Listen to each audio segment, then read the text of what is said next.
Greetings, everyone. Glad to see you all tonight. Hello out there in Facebook land and everywhere else that this video is being shown. My name is Ed Fidecaro. My wife and I are the care pastors at Marketplace Church, and I've been asked to fill in tonight. So I'm going to do that. But first of all, how about that weather? Huh? Remember 3 or 4 months ago when we were all saying, gee, I wish it would cool down? It did. Well, it did. It did. All right. And I got some housekeeping to do. I have to do this disclaimer. The views, opinions, I'm going to have to put the glasses on.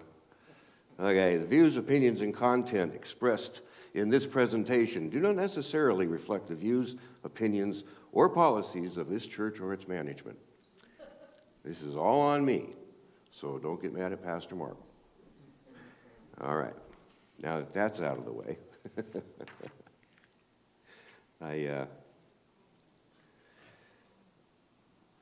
Pastor Mark asked me about a month ago to fill in for this because he knew, have you noticed every time I get up here, he's out of town?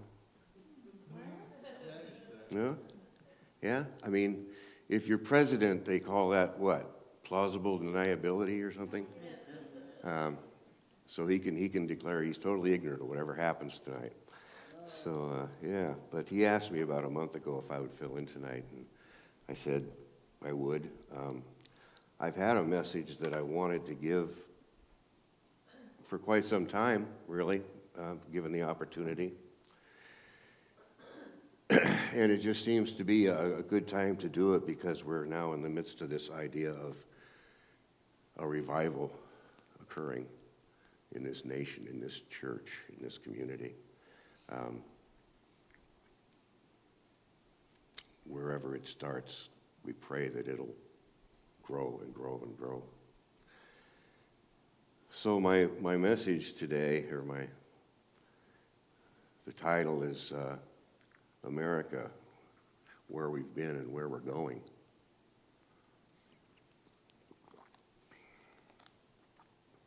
So what I wanted to do first, and you'll be glad to know, well, there's good news and bad news.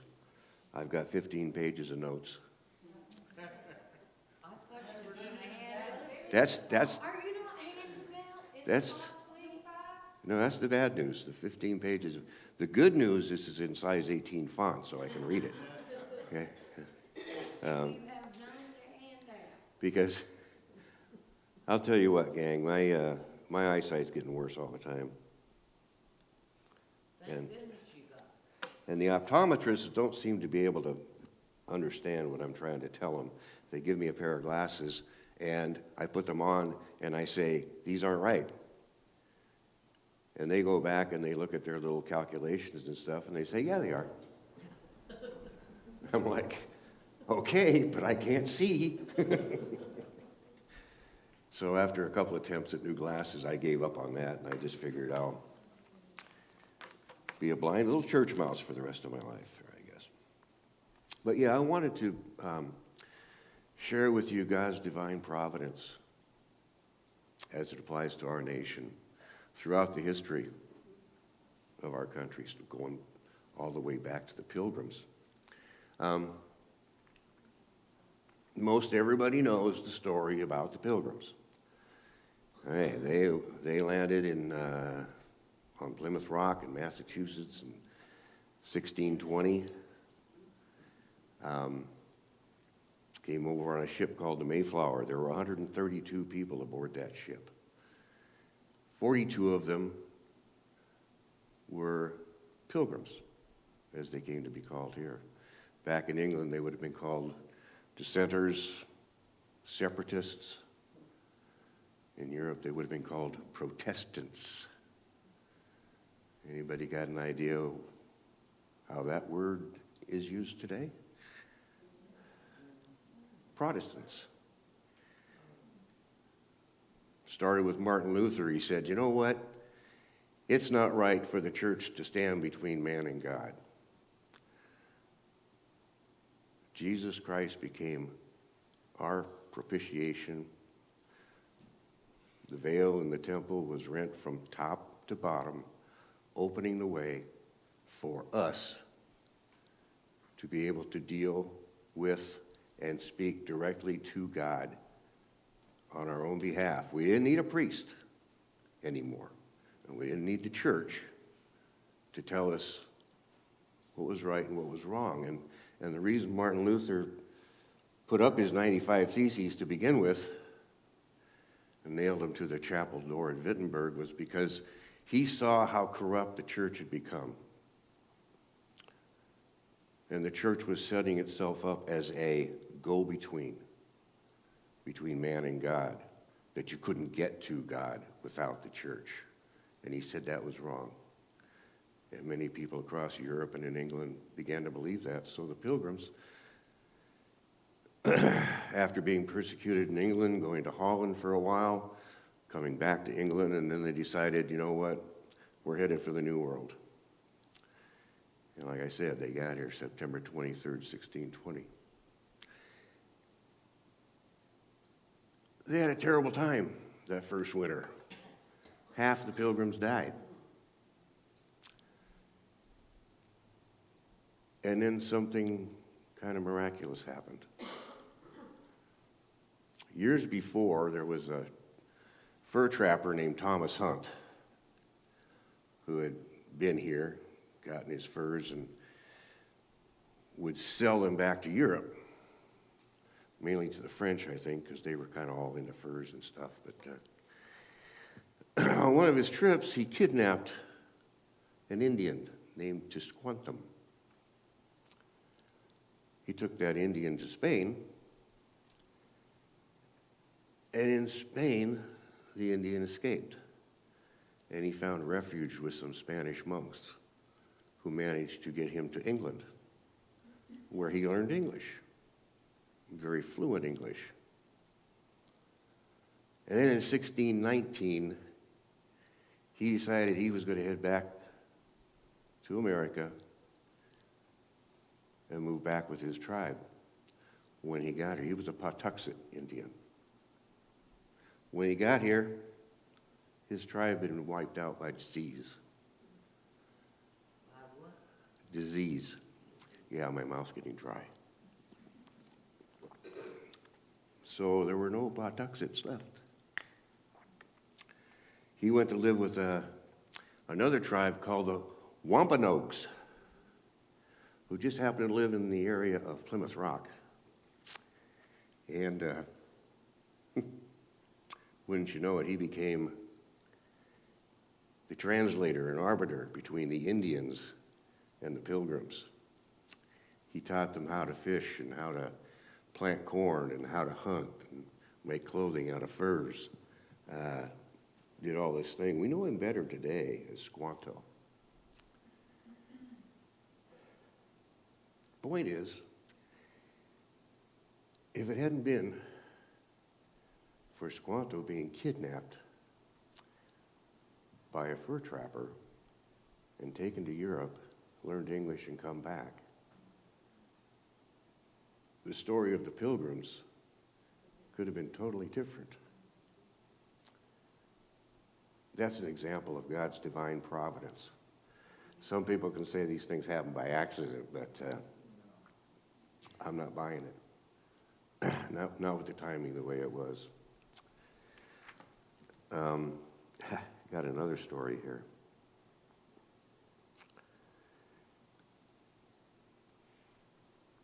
Fast forward about 100 years or so, and the French and the British are fighting over the New World. The French have settlements in up and down the Mississippi and places like that, and the British have settlements along the coast. And they get into a war to decide who's going to take control of this new continent.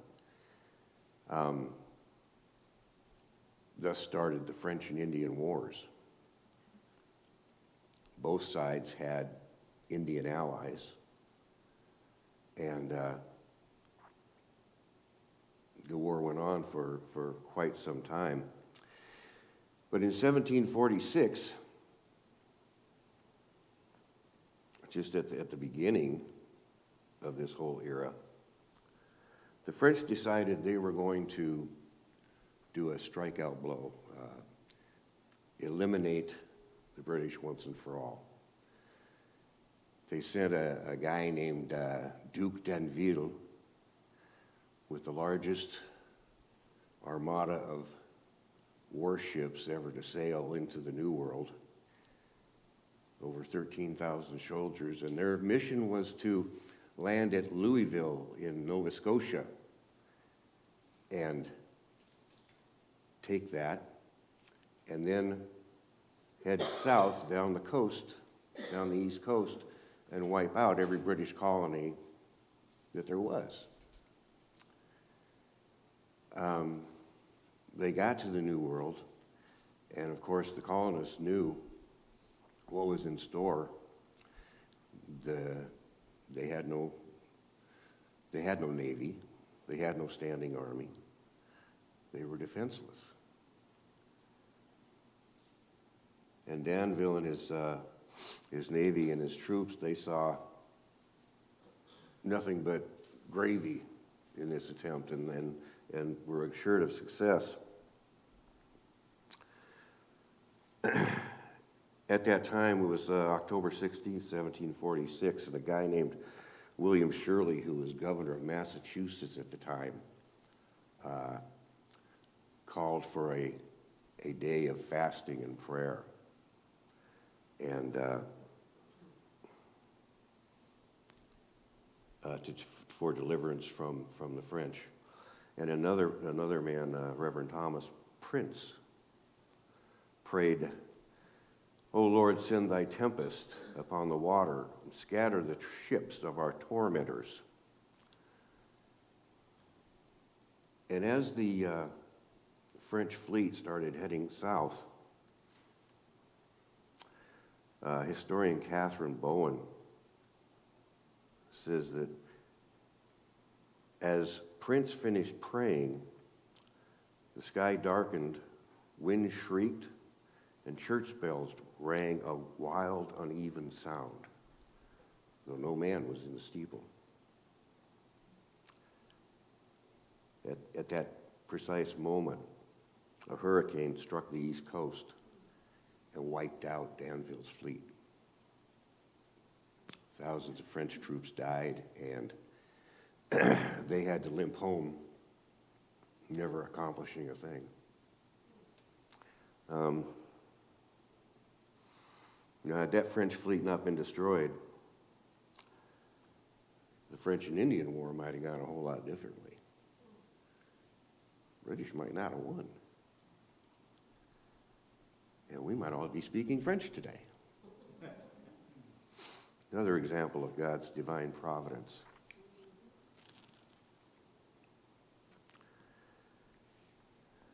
Anybody ever heard of George Washington?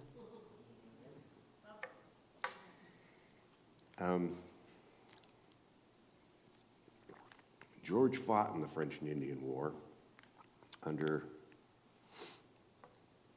General George Braddock. And there was a particular battle, the Battle of Monongahela. Do you love that word? Monongahela. I just, the way it just kind of flows off your tongue there. And it was a disaster for the British because Braddock wouldn't listen to his field commanders, had no idea about the situation, and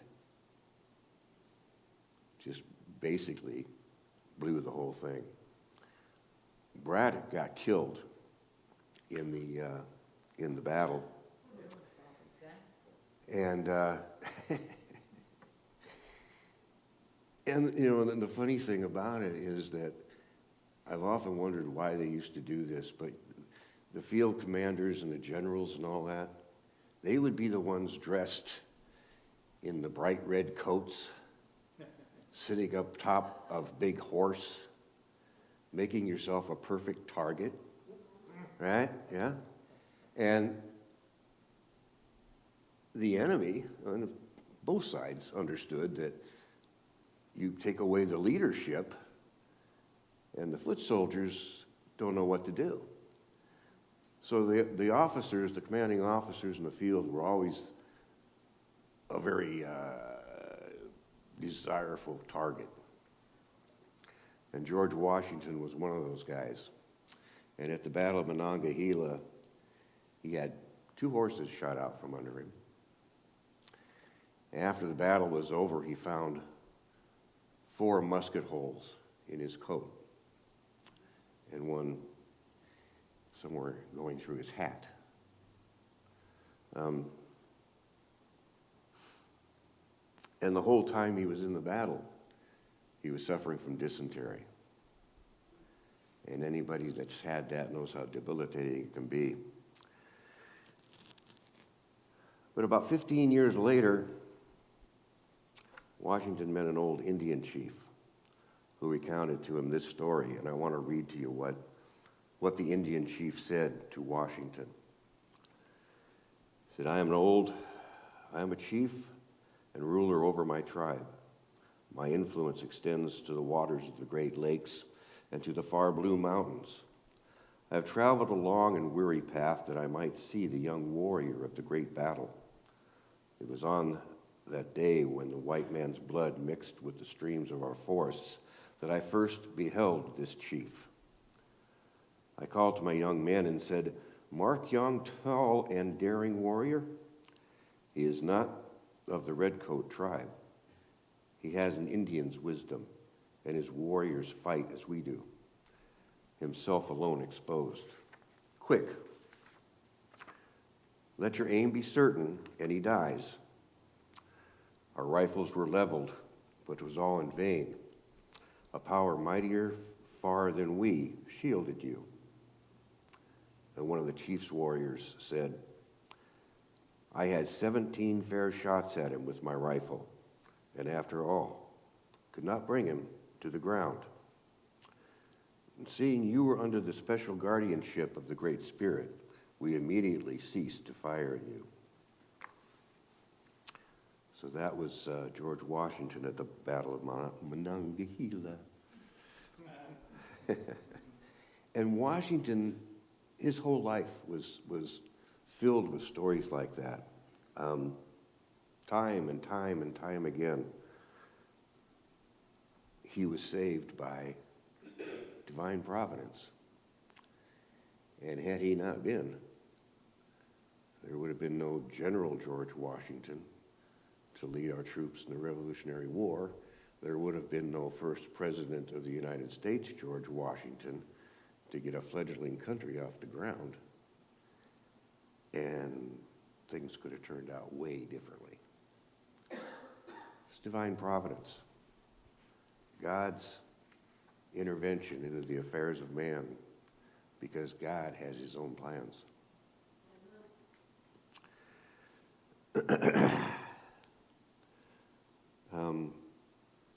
Later on, moving fast forward again to another war, the Revolutionary War. It was in September 1780. 3 young militiamen found themselves separated from their regiment or whatever. And they were in what was considered loyalist territory. A lot of people don't know, but when we fought our war for independence, you had about a third of the people that were all for it. And you had about a third who wanted to remain loyal British subjects. Then you had a third in the middle that I guess just walked around with their finger in their nose and saying, leave me alone, just let me go about my business. So it was by no means overwhelmingly pro-independence at the time. So you had different communities, might be loyalists to the British, or might be fighting for independence. Anyway, these 3 young militiamen, realizing that they were in loyalist country got themselves some British uniforms and put them on, and then just as a lark, they said, you know what, why don't we set up a checkpoint, and maybe we can gain some information and stuff. So they did that, and it just so happens that a Major John Andre was trying to make his way to New York, where the commander of the British fleet troops was. And Andre, seeing their uniforms, assumed they were loyalists. So he started telling them all about where he was going and what he was doing. And this kind of raised suspicion with these three young men. And they searched him, and they found stuff in his socks, all kinds of maps and documents and battle plans and strategy. Strategy? Strategy? Strategy. There you go. And they knew right then and there that there was something going on, so they took Major John Andre to the nearest American outpost, and the commander of that outpost saw immediately what it was. And what it was were notes from strategy meetings that George Washington had with his field commanders. There were maps of West Point, which was at the time the most formidable target for the British. They needed to get rid of West Point.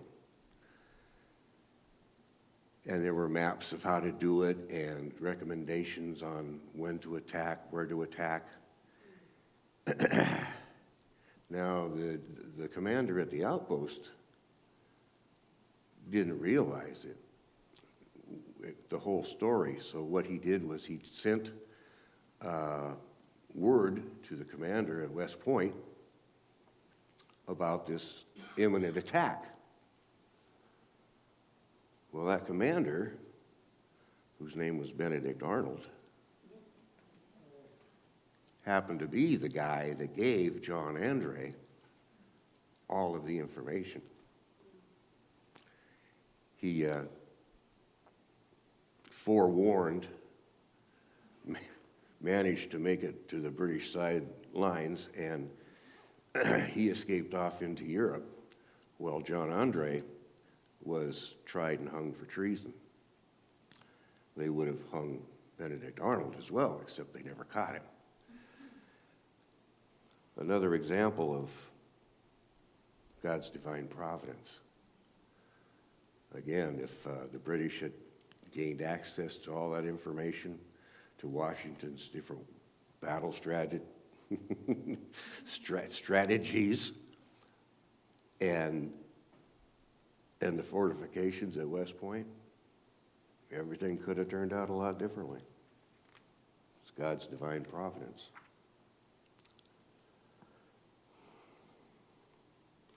Some more moments in American history have to do with the weather.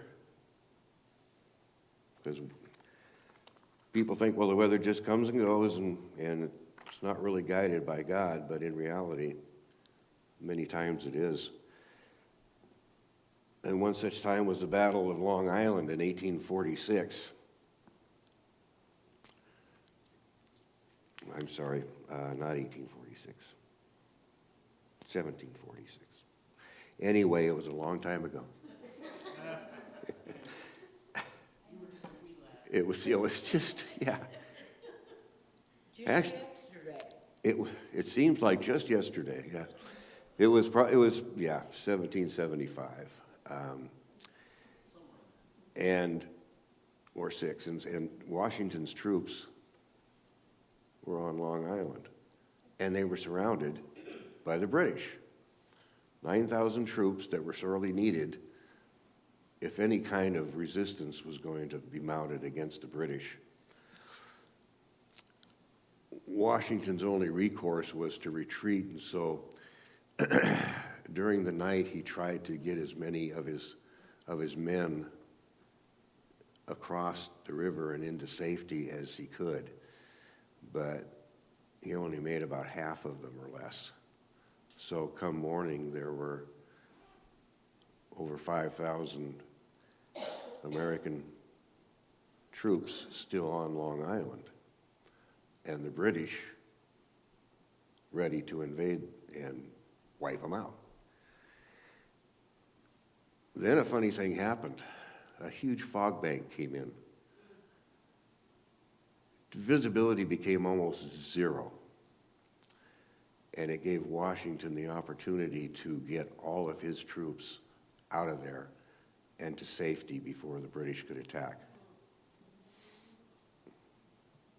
God's divine providence.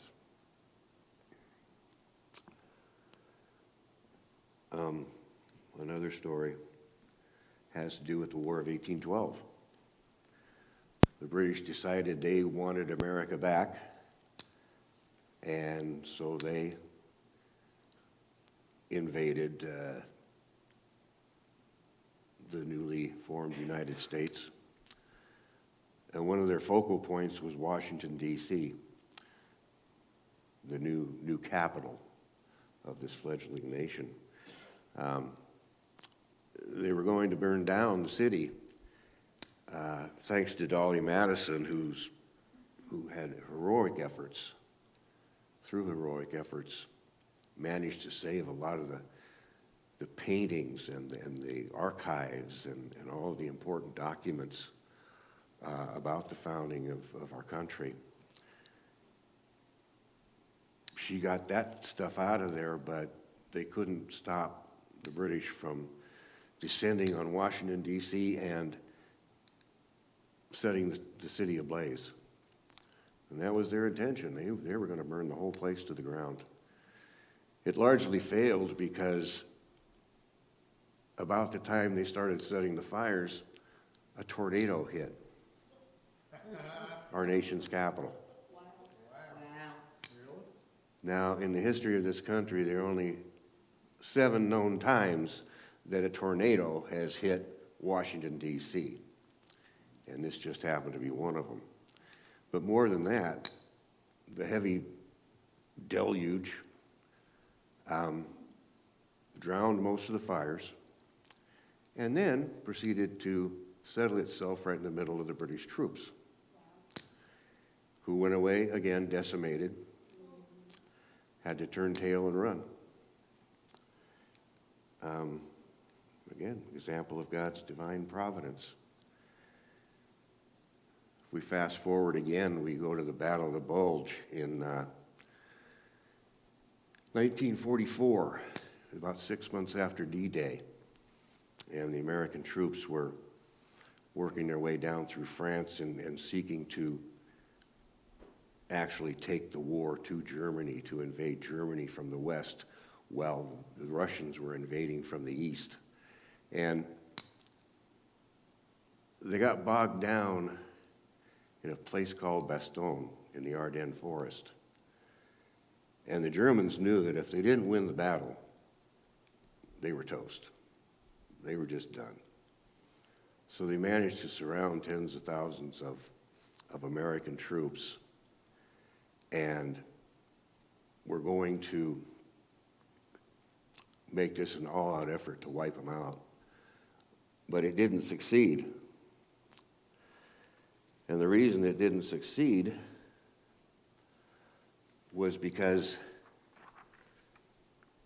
the German officer who was in charge of German soldiers sent a message to the American commander, whose name was McAuliffe. I forget what his first name is, Anthony McAuliffe, and told him, you got one chance, surrender. And McAuliffe, as you may or may not have heard before, sent back a one-word reply: Anybody know what that one word was? No. No. Nuts. No. Well, this kind of really ticked off the German commander, so he was bound and determined to do away with the American troops there once and for all. Problem is, the weather was so bad that troops couldn't be dispatched to do anything. The weather was horrendous. In the meantime, General Patton wanted to mount an offensive to save McAuliffe and his troops. But again, the weather was an obstacle.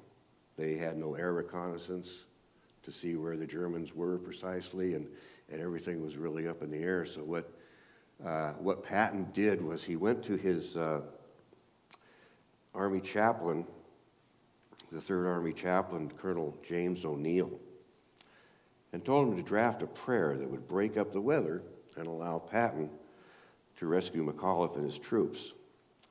Well, O'Neill obliged, and Patton had the prayer distributed to his men on 250,000 wallet-sized cards.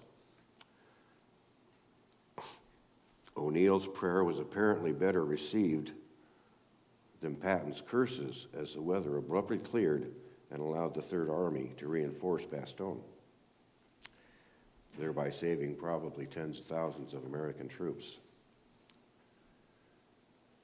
Okay, one last one. December 7th, 1941. A day that will live in infamy. The Japanese imperialist army, in their desire to gain total control over the Pacific and Asia, decided to mount a surprise attack on Pearl Harbor. And this was probably one of the most despicable things to ever happen. I mean, they say all's fair in love and war, right? But the Japanese had a team of diplomats in Washington, D.C., negotiating a truce and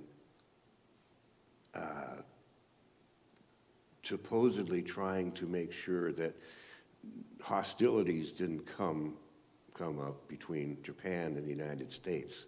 And at the same time they were there in Washington, D.C. doing that, the Japanese attacked Pearl Harbor. It was a devastating thing. 2,300 Americans died. Most of the U.S. Pacific Fleet was damaged, and yet only 2 battleships, the Arizona and the Ohio, were totally destroyed. All of the others managed to be salvaged and repaired, even though the attack was deadly and it would take months for America to come back from it. It was really a blessing in disguise for 2 reasons. One, our Pacific Naval Fleet was leftover warships from before World War I. They were obsolete. The battleships were useless. And so it forced us to, upgrade. Upgrade our Navy. The other thing was, there was a new weapon of war introduced at this time. It was called the aircraft carrier. And it just so happened that our aircraft carrier fleet was out on maneuvers the day the Japanese attacked Pearl Harbor.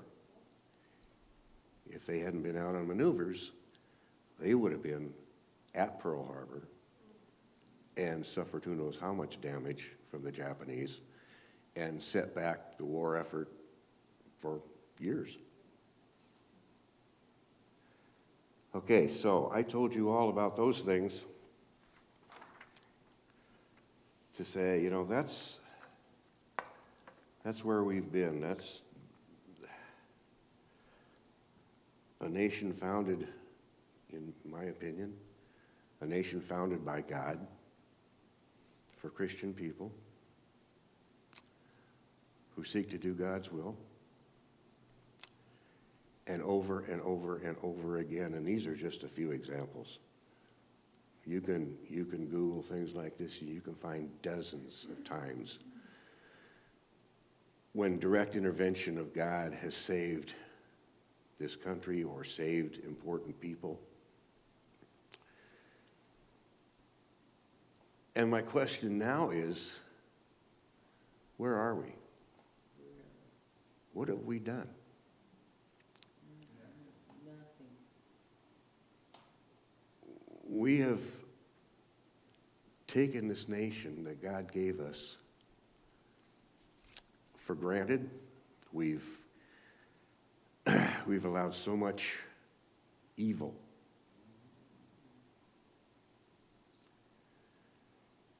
And today we might sit around and wonder why, you know, where's God when you need him? Well, I guess after taking Bibles out of schools in 1962, after making the murder of unborn babies legal in 1973, after allowing our elected officials to have free reign over our nation and our lives, will we turn a blind eye and a deaf ear and say, it's not my business?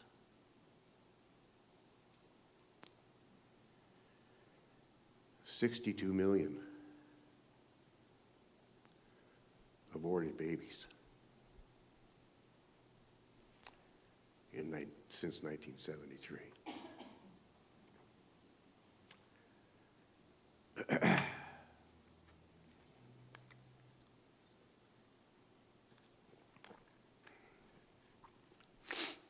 We have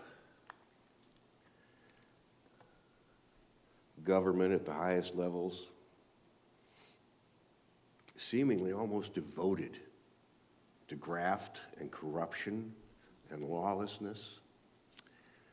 We have governors of our states and mayors of our major cities declaring, we'll do it our way. We don't have to obey the law. We are the law. We'll do whatever we want. And what they want is seemingly on display from what we saw last summer, or in places like Seattle and Portland and Oshkosh and Minneapolis and Chicago and different cities around the country. Government officials, local officials, mayors and governors allowed absolute lawlessness to reign for the entire summer. 157 nights in a row in Portland, there were riots and arson and people being killed because of Antifa and BLM. And the funny thing is, well, it's not funny, but most of those people who were killed were black people who supposedly BLM is looking to support. Yet it's their own actions that caused it. In Seattle, where Melody and I are from, you had the summer, what did they call it, this summer of peace, when Capitol Hill, which is an area of downtown Seattle that I know very well. When I was a kid, I used to go there a lot. Antifa and BLM took over the entire community. People who lived there had to go through checkpoints to get to go to and from work and do anything else there. And the mayor of Seattle, an idiot named Durkin, said, "This is the summer of love." There's nothing wrong. The fact that several black people got killed is okay. The fact that her counterpart in Portland didn't see anything wrong with federal office buildings being burned down in his city. And what do we do? What do the people of Seattle do? Nothing. What do the people of Portland do? Nothing. What do we do? It hasn't come to our town yet, but it will. If we allow things to keep going the way they've been going, if we don't stand up for the principles that Andrew was speaking of earlier, for the godly principles upon which this nation was founded, you know, at some point, God's going to say, "You reject me, I'll reject you." Not because I want to, but because I love you enough to allow you free will. God doesn't want people to follow him because they have to. He wants us to follow him because we want to.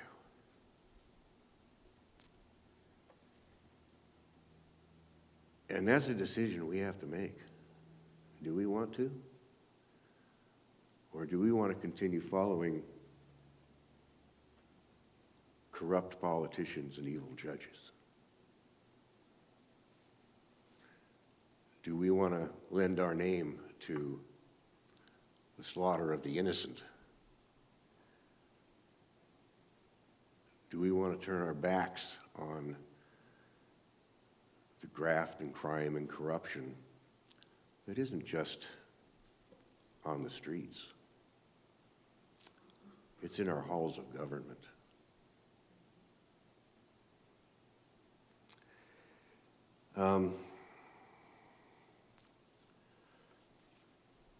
I'll read you a few things here. I don't even know how much time I have left, Chuck. 7:43 right now. Okay.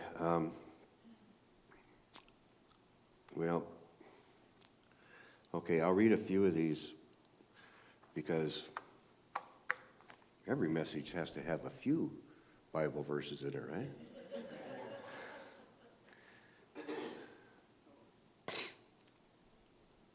So what I've put down here is we're numb. We're numb to the godlessness that's around us.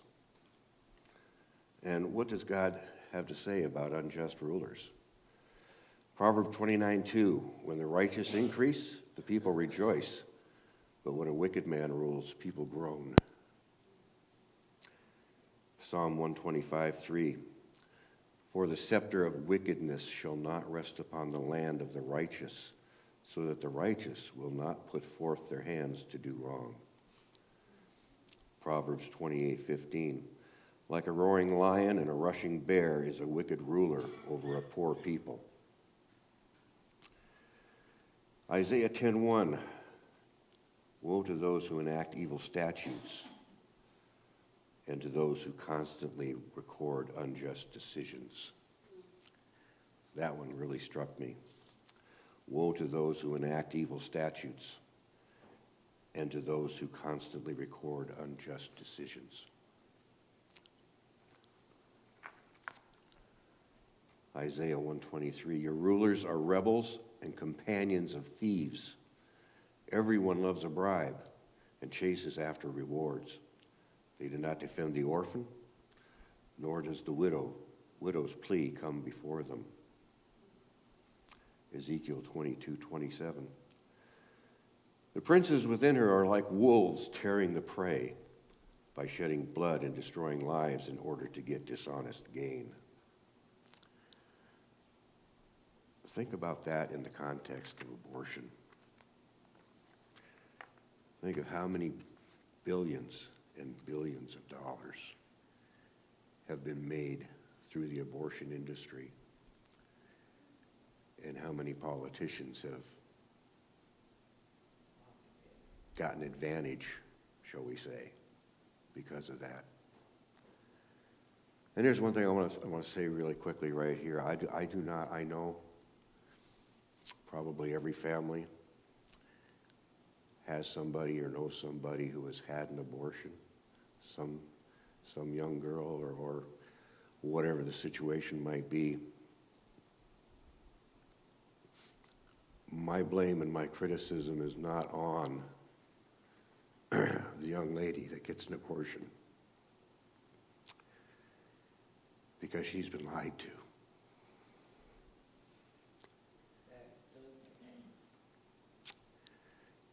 It's the doctors who have taken an oath to do no harm. It's the politicians that demand abortion be legal. Those are the culprits. And those are the people who need to be dealt with.